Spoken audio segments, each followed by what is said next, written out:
Welcome back to the Deep Dive. Today, we're tearing open a really classic text of military strategy, a work written right in the middle of, well, profound technological chaos. Yeah, we're plunging into the analysis of Captain Alfred Thayer Mahan, synthesizing lectures he gave way back, as far back as 1887, but formalized into a work published around 1911.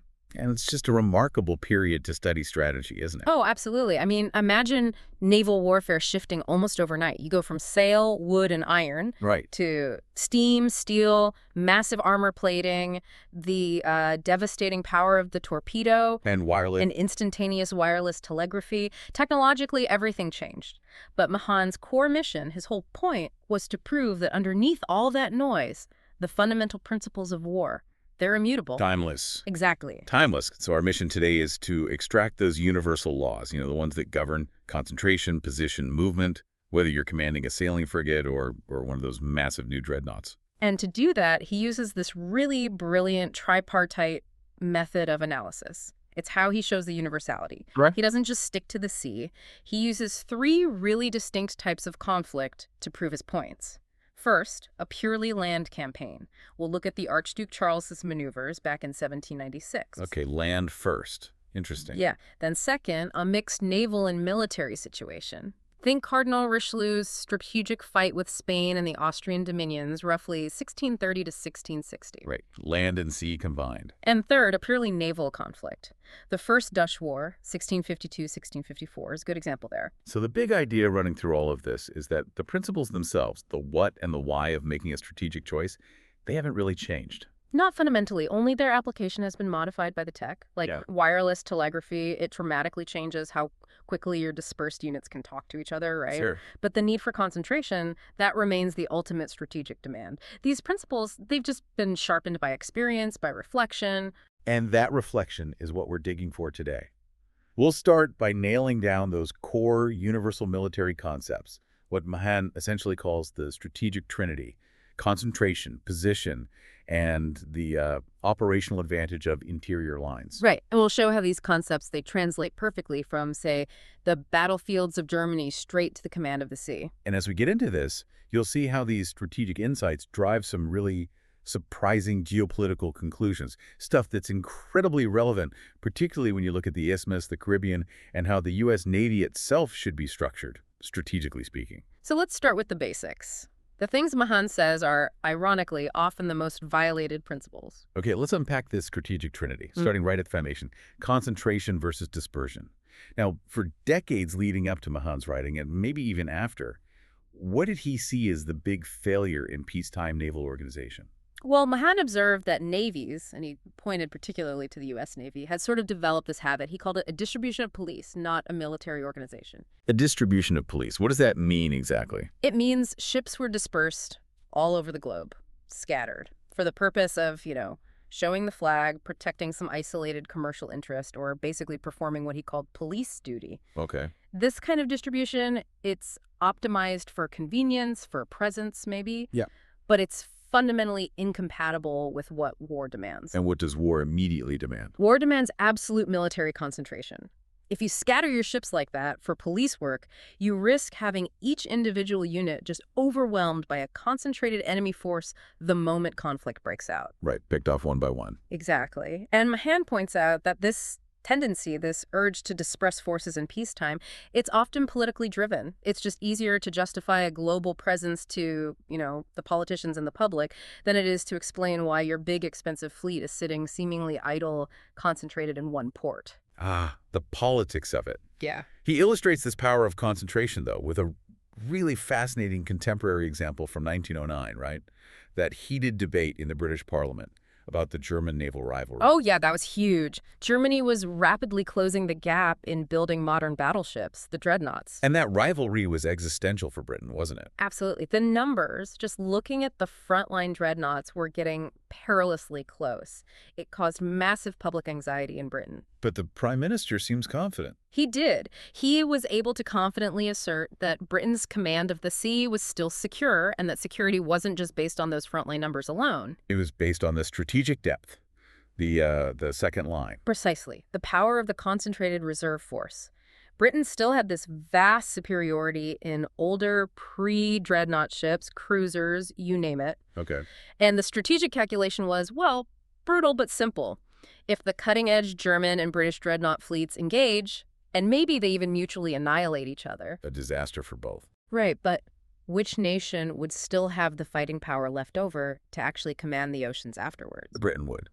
Because of that concentrated reserve, those older ships, they'd be the ultimate victory force. Exactly. It highlights that concentration is really about marshaling your total fighting power, not just the newest, shiniest toys.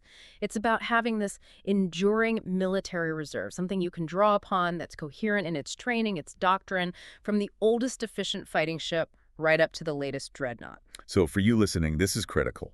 Concentration secures command of the sea, not just by maybe guaranteeing victory in the first big battle, Right. but by guaranteeing you actually have the resources left to enforce that command globally after the battle. Yeah. If you disperse your power, you just lose that strategic depth. You've got nothing left in the tank. Okay, now let's move to these interrelated concepts. Yeah. Central position and interior lines. They sound like pure jargon, but they describe a really profound operational advantage. How does Mahan define a central position? Well, a central position, it's basically a geographic or strategic spot that lets a commander put their force closer to the points of engagement than the enemy's separated forces are to each other. Okay, so you're in the middle, basically. Kind of. Yeah. The central force can, therefore, strike one part of the hostile line before the other part can even get there to support it.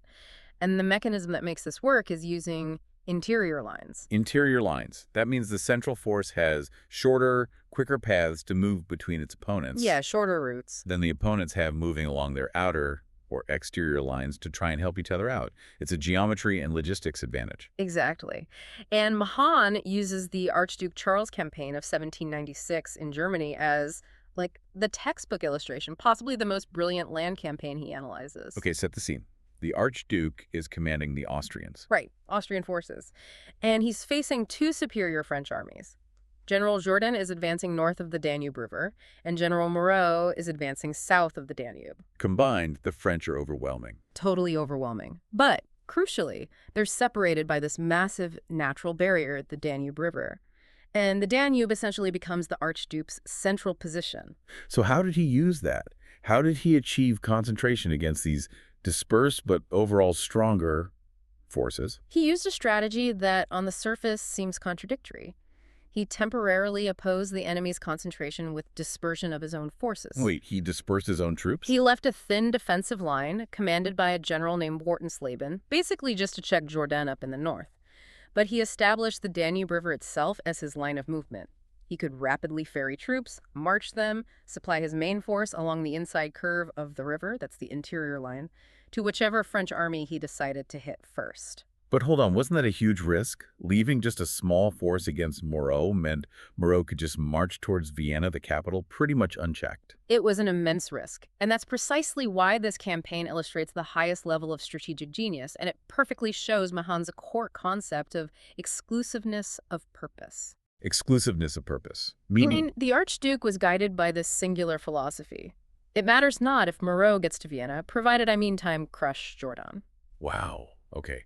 The strategic singularity. He accepted a really nasty risk, the enemy getting near the capital, to achieve the one thing that was absolutely necessary, destroying Jourdan's army, while Moreau was simply too far away, stuck on that exterior line, to intervene in time. Right. So once the Archduke, using those interior lines of the Danube Valley, concentrated his main force against Jourdan, he actually achieved a local numerical superiority against that specific French army, and he shattered it, drove it precipitately back towards the Rhine River. Okay, Jourdan dealt with. Then what? Only then did he pivot, moved his now superior concentrated force back down the Danube, again using the interior lines to face Moreau. And by the time he faced Moreau, the whole strategic picture had flicked, hadn't it? Completely. Moreau, now isolated, threatened by the Archduke's concentrated force, which was positioned perfectly to cut his line of communications back to France. Well, Moreau had no choice. He had to commence what became this famous, precipitous retreat across the Black Forest. The lesson seems undeniable then. The Archduke exploited the central position, the Danube, used interior lines, and made sure that at the decisive point he was numerically superior. While Jadon and Moreau, stuck acting on those exterior lines, just couldn't support each other quickly enough. It's a masterclass. And Mahan brings this lesson directly into modern naval planning. And it carries enormous weight for the U.S., doesn't it? Oh, he is absolutely unsparing. Unsparing in his criticism of any proposal to divide the U.S. battle fleet between the Atlantic and Pacific coasts. Because doing so is strategically equivalent to the blunder made by Jordan and Moreau. If war breaks out, say, in the Pacific, an enemy could position themselves in that Danube position, the central position right between the two American divisions. Which would leave each U.S. division inferior to the concentrated enemy, exposed, likely to be defeated in detail, one after the other. We saw this terrible potential realized in the Russo-Japanese War, didn't we? Yeah. Exactly. Admiral Togo, the Japanese commander, positioned his concentrated fleet using the Japanese home islands as his central position. This ensured he could intercept and destroy the incoming Russian Baltic fleet before it could ever unite with the other Russian squadron trapped at Port Arthur. So the Russian divisions acting on exterior lines were destroyed piecemeal. Destroyed piecemeal. Mahan basically says the Archduke's fine resolve, that crush Jordan mentality, is the only strategic reply to anyone who proposes dividing the U.S. fleet. The fleet has to choose one theater for offensive action and defend the other flank using fixed fortifications and bases, not split the main fighting force. Okay, so we move from the sort of offensive advantages of interior lines to the defensive necessity of protecting communications. Mahan defines communications as what? The arteries of national power. That's a good way to put it. The vital lines connecting a military body, whether it's an army or a fleet, back to its source of supply, reinforcement, its national strength. They are inherently defensive lines you have to protect. And these lines are constantly under threat, right? Yeah. Not just from mobile forces, but maybe even more insidiously from stationary flanking positions. Absolutely. Mahan really emphasizes that the power of a hostile position isn't just its strength, like how many guns it has, it's its proximity to the enemy's lines of communication. How close is it? He uses the Turkish position at Plevna in 1877 as the classic land example. The Russians had crossed the Danube at a place called Sestova, and they were advancing pretty rapidly towards Constantinople. But Plevna sat right on their flank. And this positioning was just catastrophic for the Russian advance. Plevna commanded an interior line back towards Sestova, which was the Russians' crucial bridgehead, their only line of supply across the Danube. So if the Russians advanced further towards Constantinople, the Turkish garrison at Plevna could just sortie out, cut their communications, destroy their link back to their base, essentially starve the advancing army or cut off all reinforcement. wow. So Plevna, even though it was outnumbered and eventually besieged, it arrested the entire Russian campaign for almost 5 months. 5 months. It demonstrated perfectly that a strong position flanking the enemy's communications acts as a strategic deterrent of the highest order. It paralyzes them. And this translates seamlessly to naval warfare, Mahan argues. Completely. During the Russo-Japanese War, the Russian Port Arthur fleet, just by existing in proximity to the coast, was a constant menace. Even if it didn't do much. Even if it stayed mostly in port. It threatened the Japanese logistical bridge, their vital line of communication from Japan across the sea to Manchuria, where the mainland war was being fought. And this threat, this potential threat, it affected the entire conduct of the war, didn't it?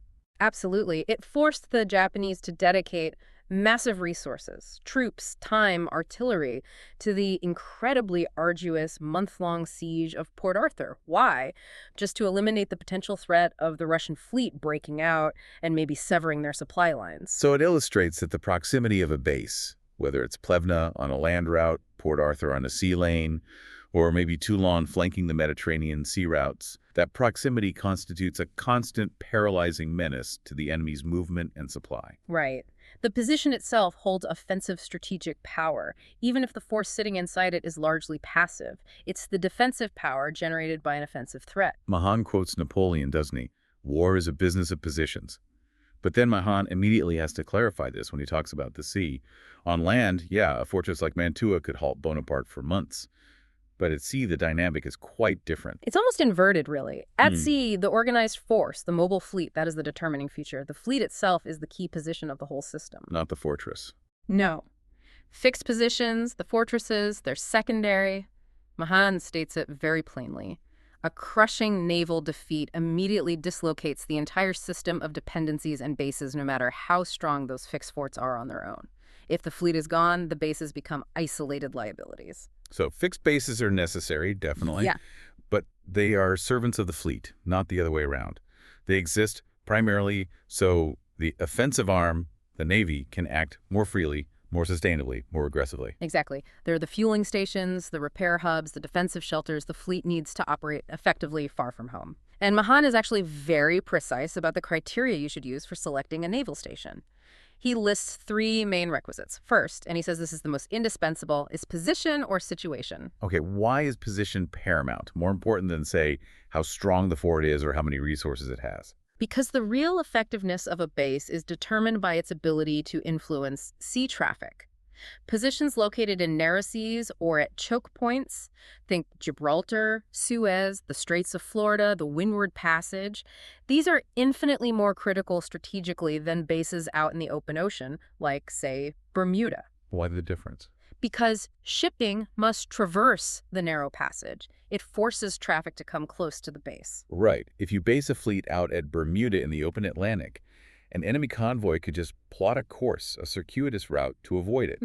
Maybe it costs them a few days' travel time, but they maintain the integrity of their communications. Exactly. Whereas a base at Gibraltar, it compels every single ship passing between the Atlantic and the Mediterranean to come within striking distance. There's no avoiding it. That's why position is absolutely indispensable. Okay, position first. The second requisite is strength. This means adequate defense for both defensive and offensive functions. Yes. The defensive function is obvious, right? You need garrisons, permanent fortifications to withstand an attack. But the offensive function is just as crucial, maybe more so.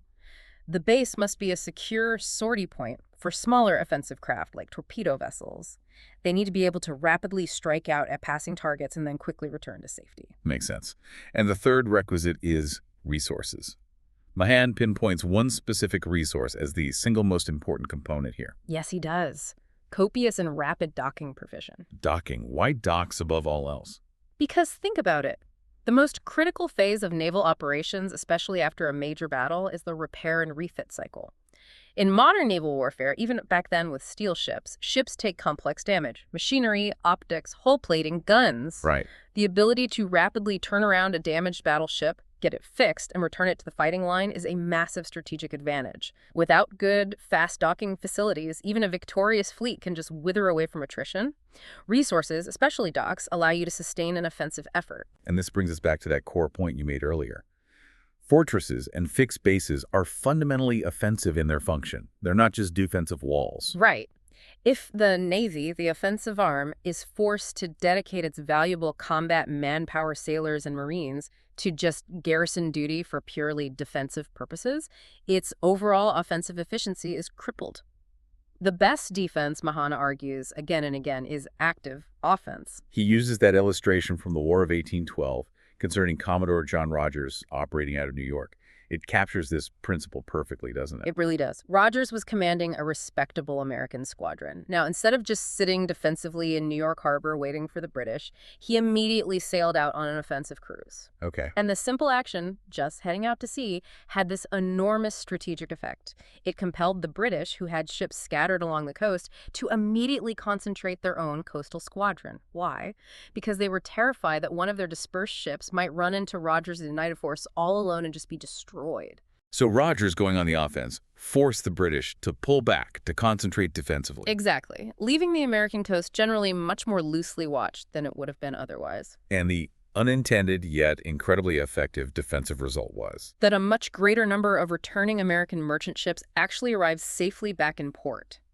His offensive cruise, which was designed primarily to attack British commerce, ended up being the best possible coast defense because it tied down the enemy's main force and secured American communications, all without Rodgers firing a single defensive shot. Brilliant. Now we have to transition to the impact of all that new technology. Mahan is writing right in the thick of this age of transition. How did the new tech torpedoes, submarines, wireless affect the application of these fixed principles? Not the principles themselves, but how you use them. Well, the shifts were radical. I mean, take the torpedo and the submarine. These forced a fundamental tactical change almost overnight, blockading fleets which used to anchor fairly close to enemy ports. Right. Keep a close eye. They couldn't do that anymore. It was too dangerous. The risk of a sudden, devastating attack by these unseen, relatively inexpensive weapons meant blockaders had to stay much, much farther offshore. This automatically broadened the effective coastal defense zone. And that distance created a major problem, right, for coordination, communication, just knowing what was going on. Huge problem. Mahan notes that only a few years earlier, back in 1886, people were seriously discussing the, frankly, ridiculous logistical challenge of laying temporary submarine cables just to connect blockading squadrons off New York, Delaware, and the Chesapeake Bay, just so they could talk to each other. Wow, underwater cables for a blockade. Can you imagine? Then boom, wireless telegraphy. It solved that problem instantaneously and permanently. It allowed for rapid communication between dispersed scouting vessels way out at sea and the main concentrated fleet hiding over the horizon. It ensured the fleet could act as a single coordinated military body across vast distances. So technology simplified the execution of concentration and scouting. But it didn't change the fundamental necessity of concentration itself. Precisely. But the biggest strategic change, arguably, was steam power replacing sail. Think about Nelson. He commanded a sailing fleet that could, remarkably, remain independent of a formal base for up to 5 months sometimes, relying on preserved provisions, water, and, well, the wind. Self-sufficient almost. Pretty much.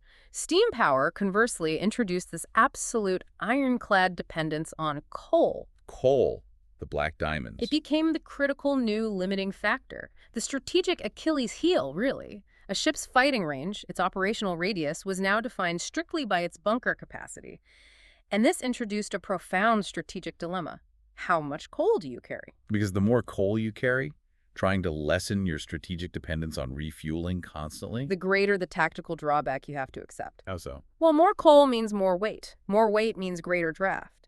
The ship sits lower in the water. This could actually submerge the ship's crucial armor belt, leaving the unarmored parts vulnerable. Well, that's bad. Very bad.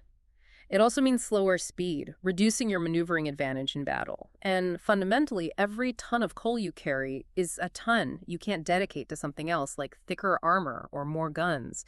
It forces this terrible compromise between operational range, strategic flexibility, and combat readiness tactical advantage. And the failure to get that balance right, to reconcile the strategic need with tactical readiness.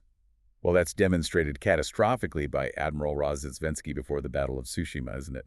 Which we'll definitely get into later. Oh, absolutely. That decision was the perfect, tragic illustration of sacrificing the present reality, the imminent battle he knew was coming, for a future strategic possibility, the hope of reaching Vladivostok with fuel to spare. The need to carry coal for that 1,000-mile run forced tactical compromises that basically doomed his fleet before the first shot was even fired. So fixed bases provide the coal and the repair facilities. They enable the offensive. Yeah. But the very necessity of using that coal also introduces this severe tactical restriction that previous generations of naval commanders like Nelson never really had to face. Exactly. The principles remain the same, concentration, position, but the stakes of the logistical calculation just got incredibly higher with steam. Okay, Mahan then shifts from sort of pure naval science into geopolitics by analyzing a mixed campaign, part land, part sea. This is Richelieu's struggle against the House of Austria, meaning Spain and Germany, running roughly from 1630 to 1660. And the objective here was pure strategy, wasn't it? Breaking the enemy's line of communications. Absolutely. This was really a struggle for the dominance of Europe, and it's centered on Spain's ability to get troops and money to its Austrian allies who were fighting in Germany, mainly during the 30 Years' War. France's core strategy under Richelieu was simply interdiction. Cut those lines. And the Spanish communication line was extraordinarily long, stretching all the way from the Iberian Peninsula to Central Europe. It was incredibly vulnerable. Initially, Spain tried to supply their armies via the North Sea route. They'd sail convoys up through the English Channel and then land them in the Netherlands. But that route failed. Completely failed. By 1639, the Dutch Navy had become powerful enough, especially operating in the English Channel, to just crush the Spanish convoying fleet. That defeat proved the northern route was untenable, largely thanks to Dutch and to some extent English naval superiority in those waters. Okay, so North Sea route is out. Spain was forced onto the critical southern route. Describe that for us. What was that vital strategic spine? The southern route involved, first, open passage by sea through the Mediterranean. Critically, they needed to reach the city of Genoa in Italy, which was friendly to Spain. Okay, sea road to Genoa. From Genoa, the supplies and troops would then have to move overland via Milan and then, crucially, through the Valtelline passes. This was a narrow, absolutely critical corridor through the Alps that led into Austria and then Germany. This Mediterranean sea route, plus the Alpine Pass, was the indispensable link holding the whole Spanish-Austrian alliance together. So Richelieu's response was a decisive application of naval concentration, recognizing that controlling this specific corridor was the key to neutralizing Spain's influence in Germany. Exactly. In 1636, Richelieu gave the order, move the French Atlantic squadrons around Spain and concentrate them at Toulon on the Mediterranean coast. This created a massive concentration of French naval power right on that critical Mediterranean strip. Blocking the sea route to Genoa. Precisely. Designed specifically to challenge Spanish control over that sea lane. And this successful concentration, this strategic shift, was actually facilitated because France's Dutch allies were doing such a good job keeping the main Spanish navy fully occupied up in the North Sea. Spain couldn't effectively counter the French move into the Med. The lesson seems crystal clear. If you can sever that vital line of communication connecting the distant parts of your enemy's power structure, you don't necessarily need to defeat every single one of their armies in the field. You defeat the entire system by choking it off. Well put. And this historical struggle, the fight to control a narrow sea that's vital for connection, provides Mahan with a perfect analogy for what he saw as modern U.S. strategy, and for him that centered entirely on the Caribbean Sea. He asserts the Caribbean basically reproduces the central position and the strategic importance of the Mediterranean. Fundamentally, yes. And today, or rather in 1911, the complexity is multiplied because you have the Panama Canal. The canal gives the United States the huge advantage of interior lines between its Atlantic and Pacific fleets. Right, replaces that incredibly long, slow circuit around South America via the Straits of Magellan. Dramatically shortens the time required for concentration, but, and this is the key point, interior lines are only useful if the ends of those lines, the fleets themselves, can actually reach the canal and pass through it safely. Which is why the geography of the Caribbean basin, the approaches to the canal, becomes the absolute strategic key. Exactly. To understand that strategic key, you have to look at the island positions within the Caribbean, especially Cuba and Jamaica. Mahan emphasizes Cuba's strategic worth even before the Spanish-American War made it independent as a critical factor in U.S. international policy. Why Cuba specifically? Its geography is just dominant. Look at a map. Cuba naturally flanks all national communications, commercial ships, military transports that are entering or exiting the Gulf of Mexico. Okay. And its central position within the Caribbean allows it to control the two vital eastern choke points. First, the Straits of Florida, which funnel all the traffic between the U.S. mainland and the Gulf. And second, the Windward Passage between Cuba and Haiti, which is the crucial passage for any traffic moving between the Atlantic and the Isthmus of Panama. Okay, Cuba sounds critical.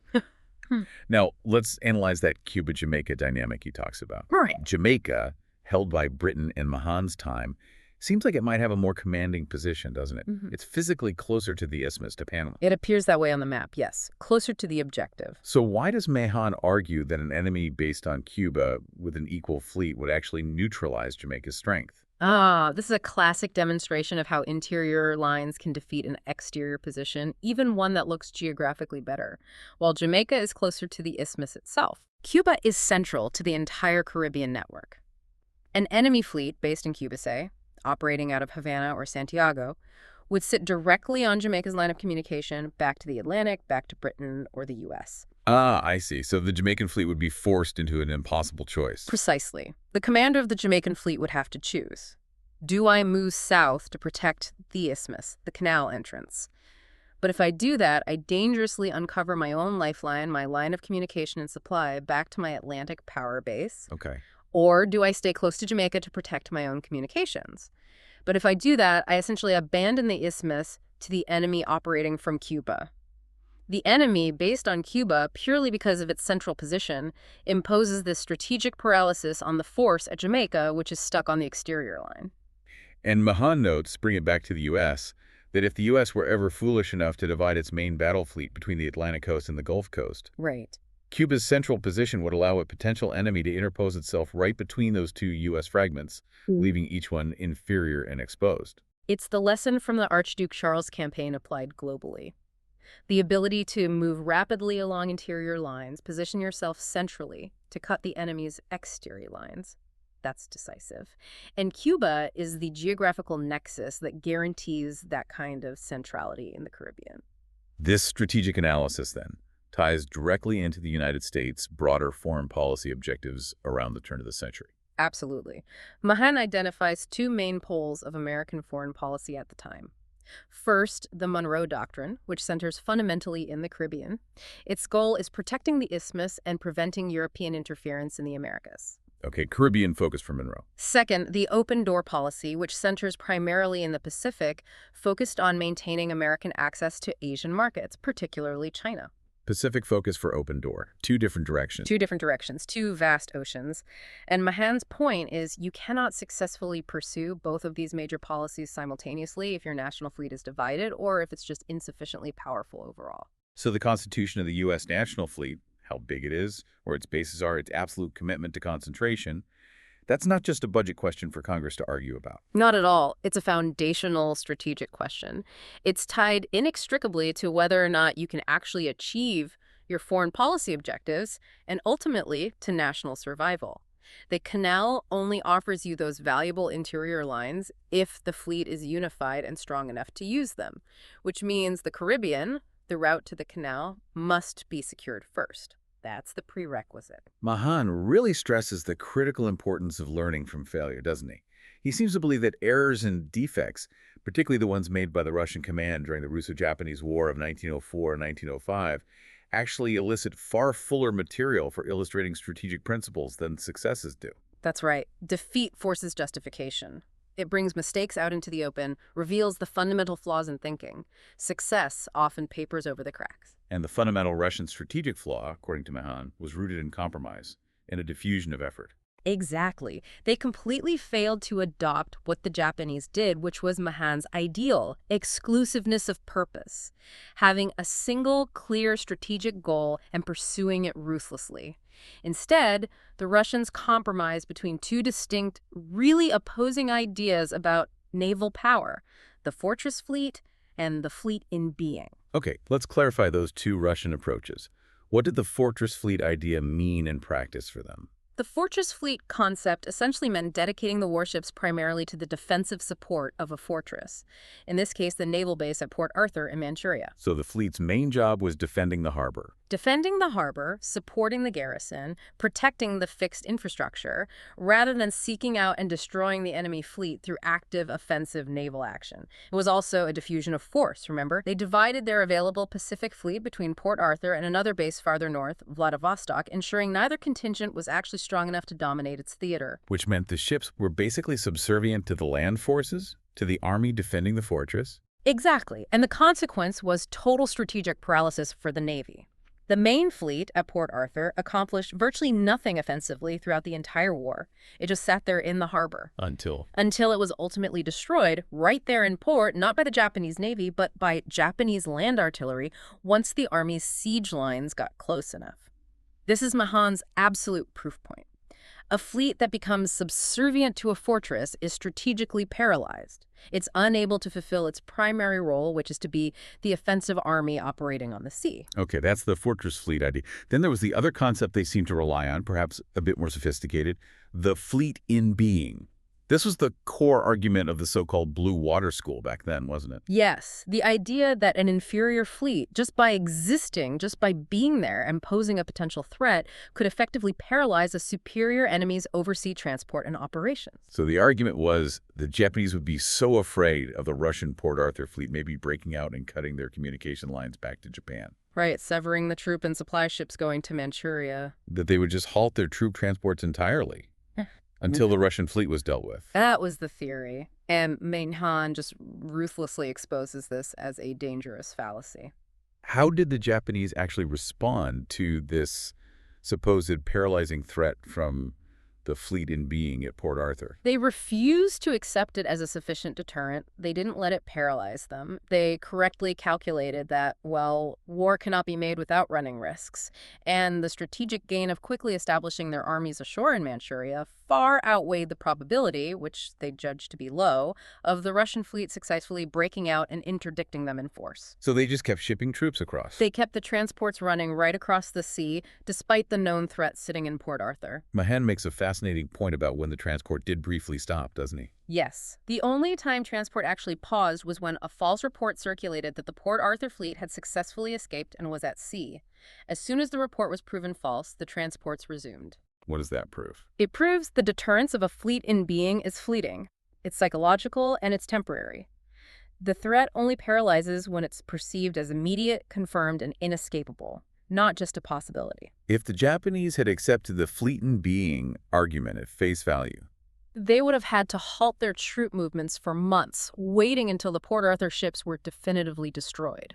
They would have lost a critical time, maybe the entire land campaign. Instead, the Japanese focused their entire naval effort on destroying the fleet itself, first by close blockade, then by actively supporting the army's siege, rather than letting the passive threat dictate their own strategy. okay, so Fortress Fleet was a failure, fleet in being was a fallacy. The final and perhaps greatest Russian strategic error came with that long, agonizing voyage of Admiral Rozhesvensky's Baltic Fleet, sailing halfway around the world only to be annihilated at the Battle of Tsushima. And the error was rooted in logistics compromising tactics. Absolutely. The fundamental failure, the root cause of the disaster at Tsushima, was Rossosvensky's inability or unwillingness to ensure his ships were in the absolute best tactical condition for the inevitable, decisive battle he knew was coming against Admiral Togo's fleet. And this came down to coal again. It came down to coal. The incredibly long voyage required him to carry an immense amount of coal, not just to reach Japanese waters, but specifically for the final 1,000-mile run he hoped to make after the battle to reach the safety of Vladivostok. That was a strategic calculation about the future. But he made the catastrophic decision to load that extra coal before the battle, piling it on the decks. Yes, he overloaded his ships with deck coal, planning for future operations after the anticipated fight. And that was the classic tactical sacrifice for a future strategic possibility. What were the exact tactical repercussions of loading all that extra deck coal? Why was it so devastatingly bad for fighting a battle? It had multiple interlocking disastrous effects. First, as we discussed earlier, the sheer excessive weight resulted in a greater draft. The ships sat lower in the water, critically submerging their main armor belts below the waterline. Leaving the upper hull exposed. Exactly. Which meant that when Japanese shells struck, and they struck often, they hit the relatively unarmored hull plates above the now useless submerged belt. Shells could penetrate easily, explode inside the ships, wrecking stability, causing fires, damaging internal machinery. Terrible. What else? Second, just the sheer volume of coal piled high on the decks and around the superstructures physically interfered with the crew's ability to operate. It blocked lines of sight for fire control, it hampered ammunition handling, it compromised the ship's basic ability to fight effectively. And third, Third, it drastically reduced their speed and maneuvering capability. These compromised, slow, dangerously top-heavy ships were then forced to face a highly mobile, concentrated, and tactically optimized Japanese fleet that could dictate the terms of engagement. Mahan observes this was just the absolute repetition of the Port Arthur mistake, compromising your present ability to fight effectively for some future theoretical, operational possibility that you might not even live to see. so if Mahan, channeling the spirit of someone like Nelson, had been advising the Russian commanders back at Port Arthur, knowing the Baltic fleet was eventually coming, what would have been the preferred aggressive course of action for that trapped Port Arthur fleet? Mahan believed the Port Arthur fleet should have sought decisive combat with Togo's blockading fleet much earlier, even if defeat seemed almost certain. He cites Nelson's famous maxim, "If we get close alongside by the time they have beaten our fleet soundly, they will do us no harm this year." In other words, even in defeat, your goal should be to inflict such crippling damage on the enemy's fleet that it's knocked out of action for a long time. Exactly.